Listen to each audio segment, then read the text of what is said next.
YouTube'ға видео салатын болсаңыз, бұл сізге өте пайдалы ақпарат. Сіз YouTube'тағы видеоның сілтемесін жай ғана Instagram'ға реклама жасап сала салмаңыз. Сілтемесін қойып дегендей, ол бәрібір де тым да әсер етпейді. Просмотр жағынан да, ақша жағынан да ешқандай әсер етпейді. Сіздердің қателіктеріңіз, YouTube'тағы видеоның сілтемесін көшіріп аласыздар.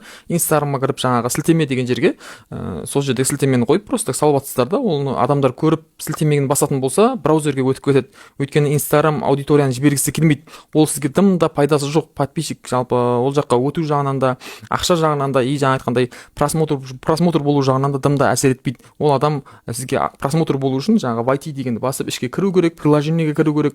Немесе лайк басатын болса да YT аккаунт деп сөйтіп шығып тұрады адамдардың нервына тиіп.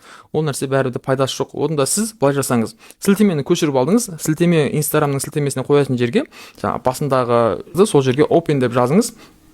И потом сосын барып салыңыз. Сол кезде сізді сілтеменің үстін басқан кезде автоматты түрде жаңа YouTube'тағы приложениеге бірден лақтырып жүреді. Сол кезде сіздің просмотр жағынан да, сізге ақша түсу жағынан да осы өте үлкен пайдалы. Бұл енді пайдалы болса, парақшама тіркеліп алыңыздар. YouTube каналы жүргізетін кісілер болса, және де жасанды интеллектке қатысты егер табыс тауып жұмыс жасаймын дейтін болсаңыздар, комментарийға бір сан жазып кетсеңіздер, менде тегін сабақ бар.